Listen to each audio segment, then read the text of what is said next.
بسم الله الرحمن الرحيم waxay la tahay muddo toddobaad oo markii labaad ee aan isu soo taagay halkan inaan ummadda kala hadlo aafada cudurka COVID-19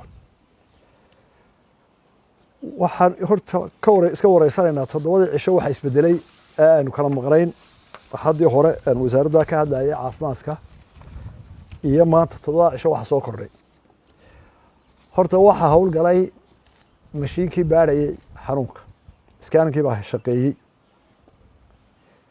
wuxuu inoo sheegay war cusub oo xaqiiqo ah oo ah inuu cudurkii ku faafayo bulshadeena si xawli ah awal hore maynaan ogeyn qof xanuunsado aada u bukoodo mooyaane oo soo dhaca oo dabeetana candhuurta iyo dhiiggiisa arka mooyaane iyo intaynu dadka ka qaadna dheecaankooda in la diro oo 10 cisho la sugo mooyee maynaan haynin xaqiiqada ah siduu gudaheena uga fidayo kolkaa mashiinku wuxuu sheegay intii la baaray imika labada cisho u dambeysay waxay gaadhay tirada 40 qof dadkii la baaray ee mashiinku baaray waxay noqdeen 40 qof baa soo baxay oo kala ah 30 raga 10 dumara waxa kaloo iyana soo baxday cudurkan waxaynu maqalaa dhalinyarada ma dilo da'da ma taabto da'da ma galo maya waxa soo baxday da'da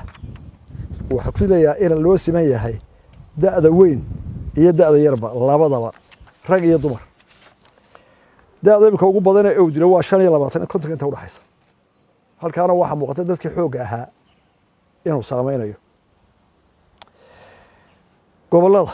kolkii la baaray dhammaantood waa lagu wada arkay calaamada dhibaatada aan doonaya inaan inoo sharxo waxa weeye waxaa hore loogu kala maraa dowladuhu sida ay dadkooda u baaraan dabeetana ay u kantaroolaan qofka xanuunka sida masalan waxa weeye qof baa la helay inuu xanuunkaa qabo waa in la raadiya dadkii ula xidhay oo dhan waxaa laga yaabaa inay 50 qof gaaraan ugu yaraan masalan 5 qof buu la xidhay mid suuq kula kulmay iyo mid guriga kula kulmay waxaynu eegaynaa markaa inuu qof waliba 5 kale la sii kulmay waxaana ku xidhan tahay muddada uu qofkaasi aan la soo qabanin marka hadduu 2 cisho qofkii hebel baa xanuunsaday maalin buu ku jiray magaalada 5 qof buu la kulmay 5tii qof maalin kale ayaan iyagana la soo qabanin iyaguna ma 5 kale la kulmeen maalinta kale ku daraana 5 kale 100 bisaa ku gaarayaan boqolaal marka waxay cudurka dadka gaadhay hadduu dadkii gaadhana waxa fara badanaysa markaa inta uu dilayo ilaa dadka isku wada ma aha xoog jirka isku wada celi kara isku wada duruuf ma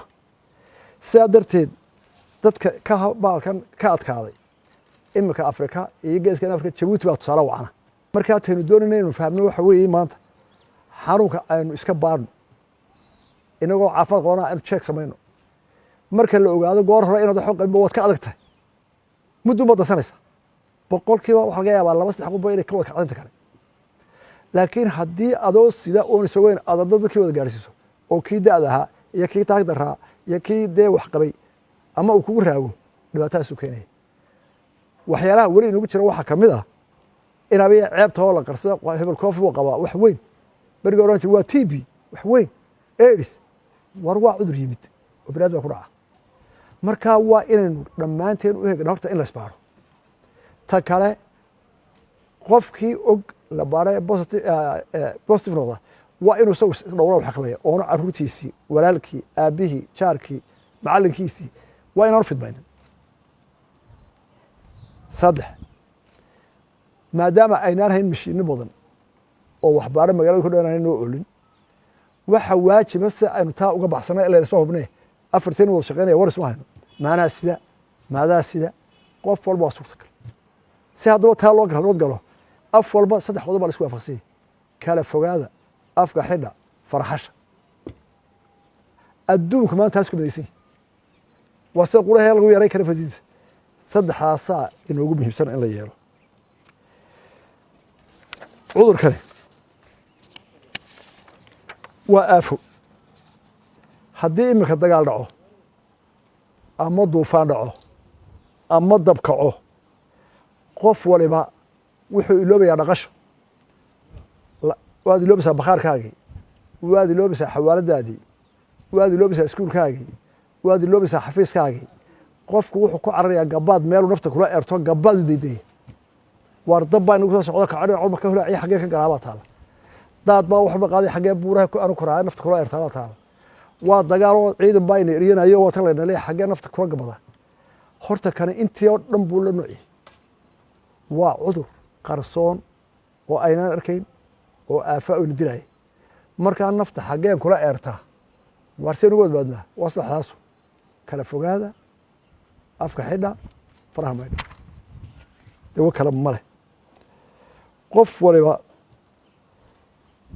marka uu ka cararayo dagaal duufaan dab iyo wax lamid ah lex jeclo ma dareemo alla xoolo dukaankan ka soo qaata ma idhahdo alla carruurtayda iskuul ma laha ma idhahdo waan gaajoonayaa ma dareemo haraad ma dareemo wuxuu og yahay oo ku ducaysanayaa ilaahow maanta colaaddaa iga badbaadi ama dabkaa iga badbaadi ama duufaankaa iga badbaadi waayo wuxuu og yahay hadduu ilaahay ka badbaadiyo intaa inay dhaqashay dharigba u dambeeyaan oo dhaqan doono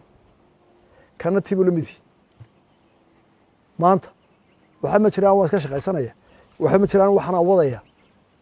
waxa la og yahay inuu mid walba ka balaysan yahay markaa waa inaynu nafta u sheegnaa inuu la mid yahay aafooyinkaa kaloo kale oo ayna ku dhibin gaajada meheradaadii oo xidhantay carruurtaadii iskuul laga joojiyey weliba waxay noo dheero ilaahay mahadiya inaad hela in lagu leeyahay gurigaa ku nagow oo isku qari oo gurigii laga qaxinay oon cadu ku horiyanayn sidaa daraaddeed waxaynu ku soo koobaynaa hadalkeenna maanta in badan baa laga hadlay waxa inoo dana oo naftaada u dano qof walba oo u danata carruurtaada jeceshahay iyo waalidkaa iyo xaaskaaga inaad raacdo talada dhakhaatiirta maalin walba inaad daba joogto dadku waa danley maalintii bay arsaaqa doontaan intuba jirta intaba inagoo fulinayna aynu basaru ku daro basar afkee lo xidho taabashadii badnoo la joojiyo haddii wax la iibsanayo la kala yar fogaado haddii la shaqo tagaayo meesha la shaqo tagayo aan la isku boqono la shireen la kala fogaado intaasuu caafimaadkeenu ku xidhay iyo in la ismaqlo waxa intaasoo raaca waxa qura oo maanta inagu waajiba dhammaanteen inaynu isxambaarano waxaan uga jeedaa inaynu iscaawino dhakhtarrada badankoodu bilaash bay ku shaqaynayaan xataa dhalinyarada ka shaqaysa ee neeras leh ee laboratory leh badankoodu voluntary bay ku shaqaynayaan haddana inay cudur qaadaan iyagaa ugu dhow kama baqaan dalkooda u adeegaan siday kuwaas naftooda u hurayaan sida ka ciidanka xadka joogaa naftiisa ugu horaya inaan xadka la soo gelin sida askariga habeenkii oo dhan wareegaya tuuga ay dagaalamayaan naftiisa ugu horayaan dabad ku seexato qof walba muwaadina waxaa laga rabaa wixii uu hayo inuu wax ka bixiyo waxaa la hayo aqoonta ugu badan qofkii aqoon leh aqoontaa ku deeqo xoogaagaa ku xiga wax ku tar xoogaaga waa loo baahanya wax ku tar hadday nadaafad noqoto jilicsan ururintii hadday noqoto wax sheeg hadday noqoto hawl xoogaaga wax ka tar adduunkaaga wax ka tar awoodda aad leedahay ee xukunan wax ka tar xanuunkaasi loo yeelan lahaa taana waxaa leedahay dhammaanteen intaas anagu waajiba dadkeenu aad uma dhegaystaan waanada weli halis uma arkaan daraad 11 baa la helay positive shalna 12 baa la helay xalayna 6 buu soo saaray waana tiradu baaraa waa 8 waa 100 meelaha barka war hadda dadka dhan la baarinta soo baxaysa oo intaas wada fidinaysa marka hor oo inagu fidayo marka waxaan ku soo koobaya ninkii oran jiray Cabdilaahi Dhoodaan ee gabaaga ahaa ayaa waa gabaaga ka dadka waariyo bari ka yaaba dhaga adayga Soomaalida gabay aad u qiimo badan oo malaha falsafadu inuu dadka dhan ogol yahay ayaa araartiisa ku jirtaa gabayga la dhugasho oo aad u xubad badan marka wuxuu yiri runtii loo dhakaabiyo kuwan dhaabada u sheegay runtii loo dhakaabiyo kuwan dhaabada dhakaabid iyo dhaabad bisraaci yaani wax kasto wax lagu rumaysto dhaar cilmi aqoon sharaxaad faahfaahin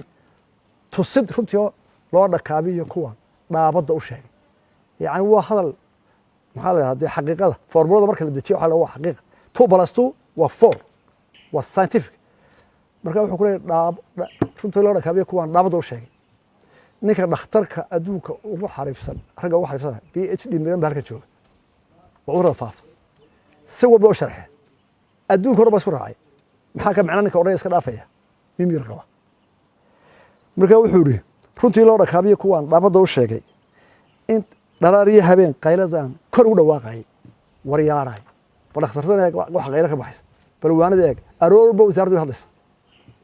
dharaariyo habeen kuwaan kor u dhawaaqayay waxaan kor u dhawaaqayay warkadda ayaa lahaa inta dhinac maraysa la iska dhaafo waxaas aan dhegeysanay waa kuwaan garasho dheereen inta maanta waxaan leeyahay war waxaa soo waana ah iyo intaa joogta inta dhinac maraysa le maya ee isdiidsiinaysaa ma garasho dheera qofkan garasho dheerena jar buu ka dhacaya dadkana jar buu ka ridaya yaan la maqlay qofku doonaha ahaado saddexdaa shay ninkii diidan kala fogaada faraxasha afka xidho haddaad wax dareento meesha kaalay qofkii positive noqo intii ada xidhay sheeg qofkii la xidhiidhay qofkii la positive noqo kaalay adigu iskeen si aad dadka nabad gelowso ceeb maaha wuxuu dilaaba waa tiray marka dadka loo eego laakiin muxuu cuuriyaanaya ummaddii o dhan buu wasiifinaya marka waxaan leeyahay maanta waxaan ugu soo noqday oon daatadana u sheegayaa waa in la kala fogaadaa dadka culimadii maanta waxay shirayaan guddidii bal xujada ay leeyihiin dadkii waan ugu haynaa taraawiixdii masaajidka iyadoo xanuunka saa u faafayo iyo dadka ka dhegeysanaya masaaniska aan rumaysnayn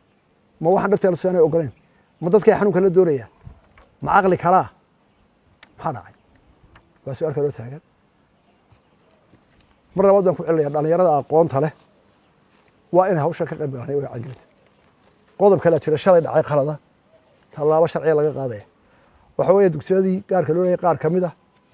iyagoon wasaaraddii u ogolaan iyadoo wasaaradda imtixaan ha la galo iminka ay taagantay la geli maayo dadka la isu keeni maayo ayay carruurtii isugu yeedheen iskuuladii oo imtixaan baa gelaysa carruurta ma waxbay barayeen oo aqoon bay doon mise waleynayeen dadka miyay aafeynayeen caqliyaddaasi maxay tahay waa macallimiintii brifetka ee la filayay inay dadka aqoonta leh iyo wanaagga iyo nabadgelyada iyo waanada ka qayb qaataan maxaa ina eryaaya haddii la caafimaad soo imtixaan la geli maayo soo arrin la xallin kara maaha maxaa 80 arday meel isugu keen dhakhtarradii ma ogola may weydiin wasaaradda waxbarashada ma weydiin gobolkii ma weydiin caqliyaddaasi maxaan uga qaadanaya ardayda meel la isuguma keenayo dhakhtarrada fasaxa mooyaane dadka meel laguma ururinayo dhakhtarrada fasaxa mooyaane qofkii saa sameeyaana wuxuu la mid yahay kaa qaadkii la joojiyey keenan oo kale ee sharciga jabiyey qofkii sharciga jabiyey talaaba laga qaaday mar labaad waxaan leenahay dhakhtarrada hala maqlo danteennaa ku jirteen wasalaamu calaykum waraxmatullahi wabarakatu